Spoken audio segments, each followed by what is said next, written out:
The 27th UP Honor Flight wasted no time giving Vietnam and Korean War veterans a long overdue thank you for their service. Starting with an early morning police-led bus procession to the Delta County Airport and continuing with a warm welcome in the nation's capital.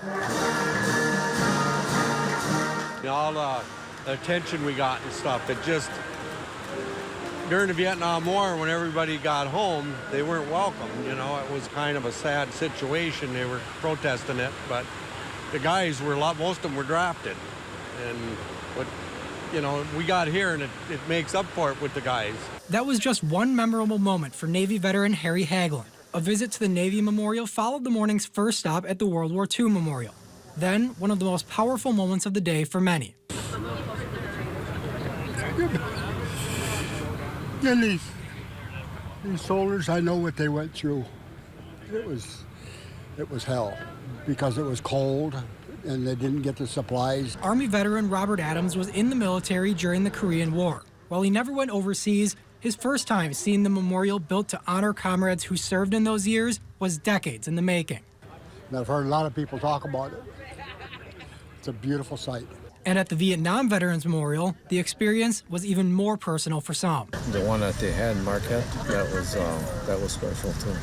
But this one, no. I mean, a lot of guys. There's probably a lot of guys on this wall that I probably met during my time in the service that I don't know that they're on this wall. Next came a chance to watch the changing of the guard at Arlington National Cemetery before a stop at the nearby Women in Military Memorial. With it, a surprise and humbling recognition for the 3 women on the flight, including Carol Chavez. I wanted to come on this trip.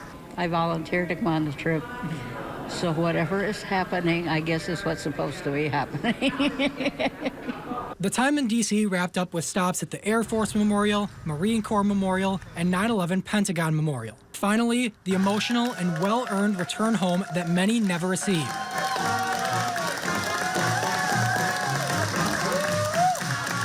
The end result, a long day, but one that's sure to stick with each of these 78 veterans. Everybody's been, so nice and kind and I have enjoyed myself. It's something special in a lot of people's lives that they'll never forget.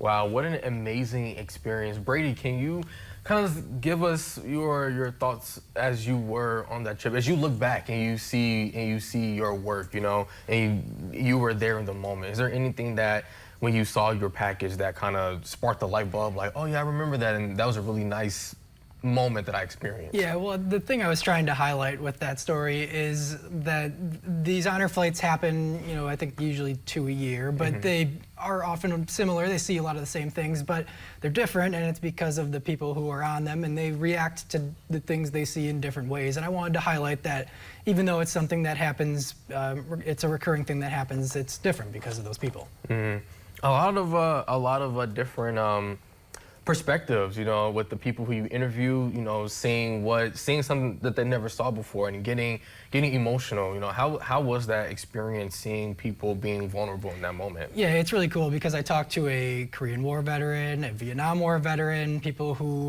I talked to more people off camera as well, people who served just in the National Guard stateside, and they all, in the end were moved in very similar ways just by seeing the ways that they were honored when they were in D.C. Perfect. Well, of course, Brady, thank you for sharing that experience with us.